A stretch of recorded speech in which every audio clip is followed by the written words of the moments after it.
부오나세라. 안녕하세요. 정혜리의 이탈리아 요리 여행에 오신 것을 환영합니다. 지난주에 바질 페스토 많이 해보셨나요? 불 안 되는 그런 파스타라서 저 2번이나 해 먹었어요. 오늘은 밀라노로 올라갈 거라고 말씀드렸었죠. 밀라노 사람들이 막 우리 요리가 최고야 라고 자랑하진 않아요. 근데 밀라노가 수도인 로마보다도 어떻게 보면 더 부자 도시거든요. 상업이 발달했고 패션, 자동차 많은 것들이 발달했기 때문에 돈이 많은 도시다 보니까 레스토랑이 좋은 곳은 굉장히 많고요. 밀라노 음식 자체는 조금 그들은 부끄러워하는 요리가 있는데요. 롬바르디아 주예요. 밀라노가 그 주 안에 있고 롬바르디아 평화가 있기 때문에 쌀 생산량이 많아서 밀도 많고요. 그래서 파스타보다도 리조를 많이 먹어요. 리조라는 게 라이스, 쌀이거든요. 그래서 리조또 들어보셨죠? 이태리식 쌀 요리인데요. 리조또가 많이 유행하는 그런 도시입니다. 그래서 4가지 정도 우리나라에서도 많이 판매돼서 여러분들도 들으시면 아실 요리가 뭐냐면 리조또 밀라네제, 샤프란이 들어간 쌀 요리. 그거 하나랑 그 다음에 오소부코, 정강이 요리죠. 우리는 정강이 잘 못 구해서 속꼬리로 많이 해요. 그 다음에 꼬톨레타라고 그래서 송아지 고기를 돈가스처럼 먹는 건데요. 이 코톨레타는 자부심이 있어요.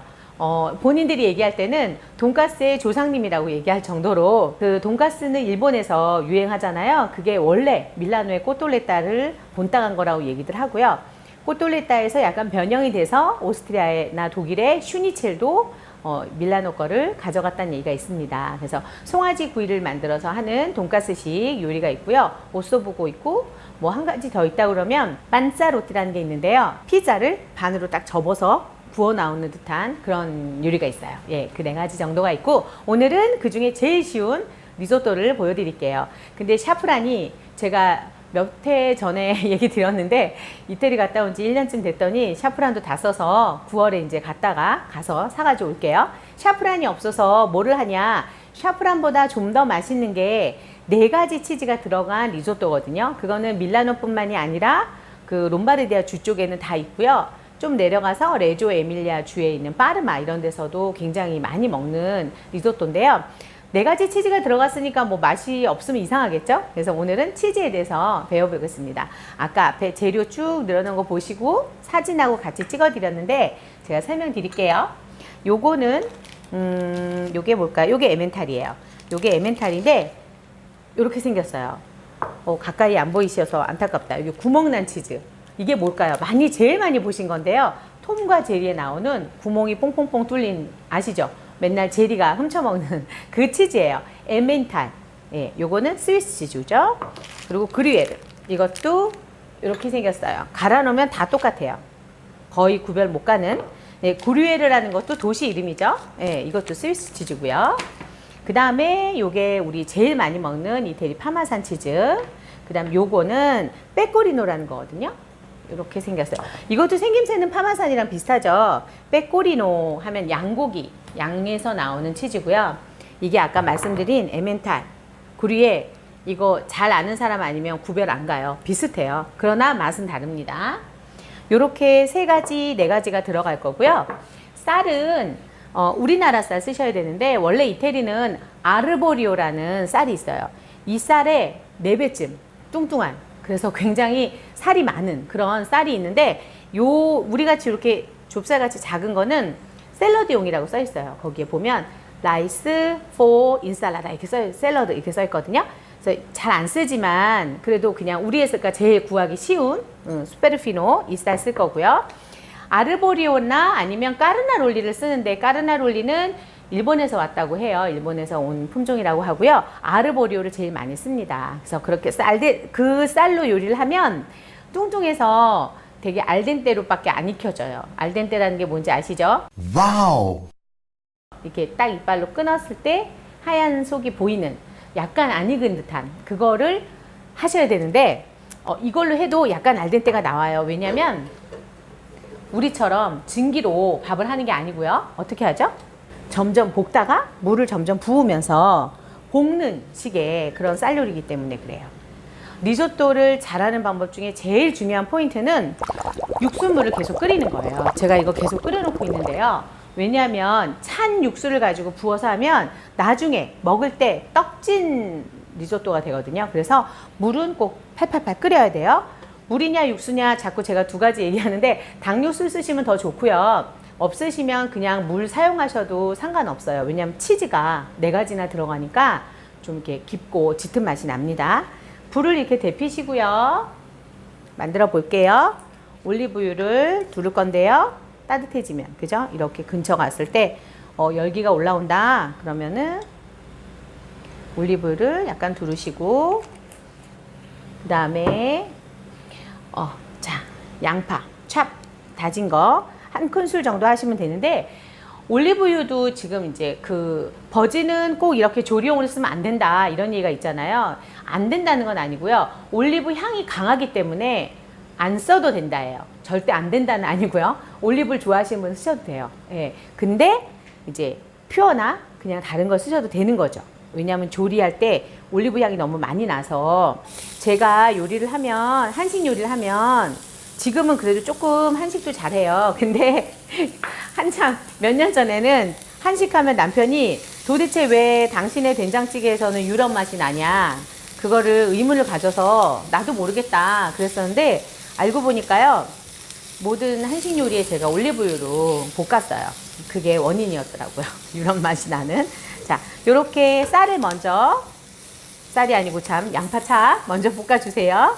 양파찹을 볶고, 양파찹이 이렇게 숨이 죽어서 단맛을 내기 시작할 때 쌀을 한번 물에 씻어서 살짝 이렇게 걸은 거거든요. 예, 걸은 건데 요 물기가 이렇게 없이 뽀송뽀송 할 때 그때 넣어주시면 되고요. 호텔에서 제가 학교에서 배울 때는 양파를 안 볶기도 해요. 그냥 바로 쌀을 하는 것도 봤는데, 우리 파울라 아주머니는 쌀 요리 할 때 양파 넣으면 더 맛있어 그러셔가지고 양파 같이 볶습니다. 이렇게 볶아주고요. 여기에다가 아무 비린내도 안 나고 하는데도 화이트 와인을 넣어요. 아까 우리 재료에 화이트 와인 빠졌네요. 화이트 와인 살짝 조금 넣어서 잘 볶아주세요. 불을 세게 해서 증발을 잘 시켜야 되죠. 쌀이 투명하다가 하얗게 돼요. 반 정도 이상 하얗게 되면 그때 이제 육수를 넣어줄 거예요. 오늘은 제가 이 펜을 조금 이쁜 거 쓴다고 은색 펜, 그 스텐펜에 안 하거든요. 그래서 잘 안 달라붙는데, 그 코팅 안 된 은색 펜에 하셔도 달라붙어도 걱정 안 하셔도 돼요. 이렇게 뺏기면서 그 맛이 또 우러나오거든요. 그래서 굳이 코팅 펜에 안 하셔도 됩니다. 이제 물기가 하나도 없죠. 이러면 육수를 넣어줄 거예요. 육수를 제가 넣어줄게요. 한 3컵 정도 되는 양의 물을, 육수를 넣으면서 끓여줄게요.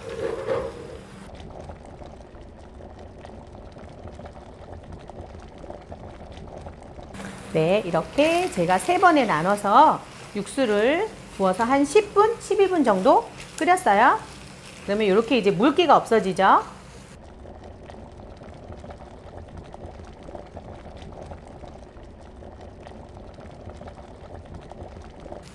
세 컵 조금 더 되게, 3컵에서 4컵 정도로 다 해서 물기가 없어지면서 이렇게 봤을 때 쌀알은 살아있고, 하나쯤 먹어봤을 때 아직 설 익었네, 뜸을 들여야 되겠구나 할 때 여기다가 생크림을 반컵만 붓겠습니다.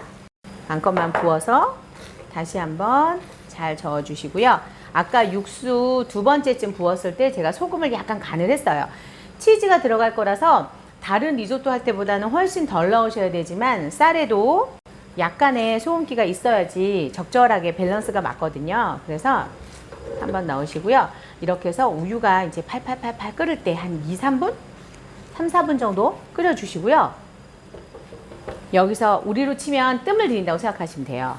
예, 이렇게 해서 해주시는데, 만약에 샤프란 리조또를 할 거다 그러면, 내가 나중에 샤프란 리조또 할 때 설명해야 되나? 샤프란 리조또가 있으면 샤프란을 육수에다가 풀어가지고 노란색, 치즈물 같이 노란색이 나와요. 그거를 생크림 빼고 그거를 넣으시면 돼요. 그러면 끝이에요. 거기다가 파마산 치즈만 넣으면 우리가 알고 있는 밀라노식 샤프란 리조또고요. 오늘은 4가지 치즈이기 때문에 우유, 생크림 넣어서, 그 생크림이 너무 진하면 여기에는 우유 넣으셔도 돼요. 왜냐면 치즈가 4개나 들어가기 때문에 농도 충분히 납니다. 그래서 우유 넣으셔도 돼요. 생크림 구입이 힘드시면. 이렇게 해서 뽀글뽀글 이제 생크림도 거의 없어지려고 하거든요. 요때 치즈를 종류별로 넣으시면 돼요. 구리에 치즈 넣고요. 에만테 치즈 들어갔고요. 그 다음에 빼꼬리노. 아, 근데 빼꼬리노는 팁인데요. 빼꼬리노는 좀 싫어하시는 분도 있어요. 까르보나라도 원래는 빼꼬리노 치즈 써야 된다고 제가 우리 까르보나라 편에서 얘기했는데 향이 워낙 양향이 나다 보니까 싫어하는 분들이 있어요. 그러면 빼꼬리노는 빼세요. 빼시고 그냥 파마산 치즈를 조금 더 많이 하셔도 됩니다. 자, 이렇게 해서 마지막에 파마산 치즈도 부어서 완성하시면 되는데 이거 맛없으면 이상한 거겠죠. 치즈가 이렇게 많이 들어가는데 맛이 없으면 말이 안 돼요. 네. 그리고 들어가는 허브는 유일하게 우리 여기서 아무리 양치즈가 냄새가 난다 해도 이 좋은 치즈 냄새를 없앨 수는 없어요. 그래서 바질은 안 들어가고요. 파슬리만 들어갈 거예요. 파슬리를 이렇게 썰어 놨거든요. 조금 뿌려서 한번 같이 녹여서 향을 내주시고요. 치즈 냄새가 완전히 엄청나게 많이 나요. 자, 이제 됐어요. 치즈만 다 녹으면 끝이에요. 이렇게 해서 이렇게 여기 담겠습니다. 치즈는 되도록이면 넓은 데다 담으셔야 돼요. 왜냐하면 치즈를 온폭한 데 담으시면 이 열기로 인해서요 밑에가 뜸이 들겠죠? 그래서 이렇게 퍼뜨려서 넓은 데다가 이렇게 주시는 거예요. 이렇게 두시고 치즈를 위에 또 조금 뿌려 주시고요. 너무 맛있겠죠? 냄새가 엄청나게 좋아요. 제가 아까 버터가 있었어요. 버터를 육수, 그러니까 생크림 넣기 바로 직전에 버터 좀 하셔도 되는데 이미 풍미가 너무 많아서 사실은 제가 까먹었지만 안 넣으셔도 큰일 안 나요. 예, 좋아하시면 난 느끼한 거 너무 좋아해 그러시면 아까 육수 넣었을 때 버터도 조금 작은 숟갈 정도 넣어주시면 되고요. 자, 이렇게 해서 리조또가 완성됐습니다. 자, 이렇게 리조또가 됐고요. 이렇게 해서 이렇게 쭉 해서 잘 안 늘어나네요, 오늘은. 원래 조금 식으면 쭉 늘어나요. 근데 와, 맛있겠다, 그죠?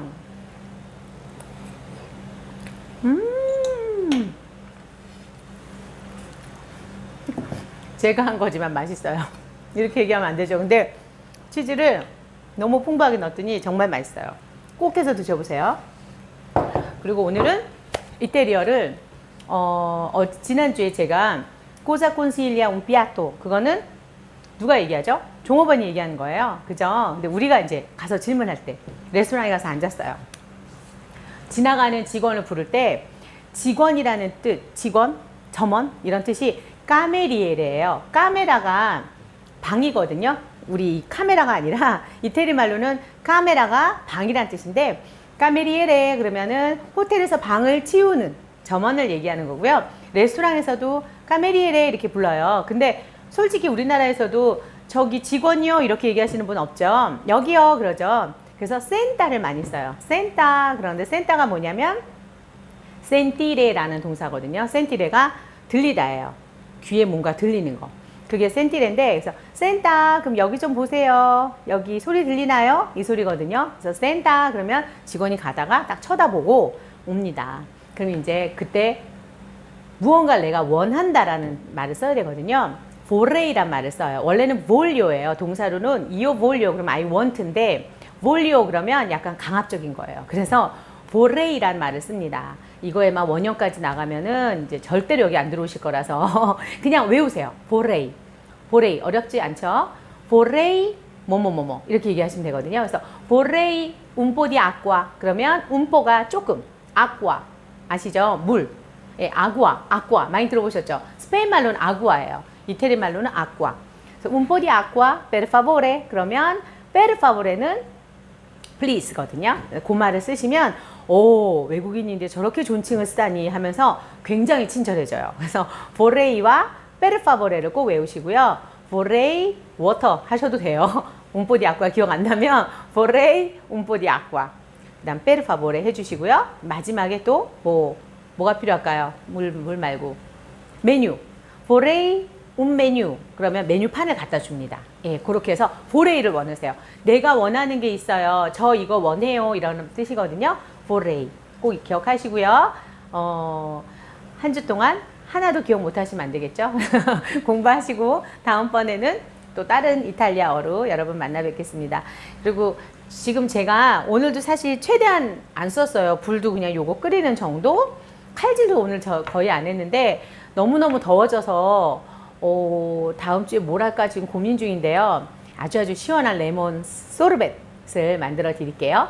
그리고 다음 주에는 저희 이 더운 여름에 에어컨 빵빵하게 나오는 슈퍼마켓에 한번 가볼까요? 슈퍼마켓 가서 있는 재료들을 가지고 제가 그냥 생방송으로 뭐 영상은 좀 퀄리티가 안 좋을 수도 있지만 생방송으로 요런 건 언제 쓰세요 하고 설명드릴게요. 같이 식자재 궁금하신 분들 저랑 이 영상 따라서 가서 한번 구경해 보시고요. 댓글로 이런 거 샀는데 어디다 써요? 이런 거 질문 막 해주시면 감사하겠습니다. 그러면 제가 더 연구해서 설명해 드릴게요. 다음 주에는 슈퍼마켓에서 만나요. 아리베데르치.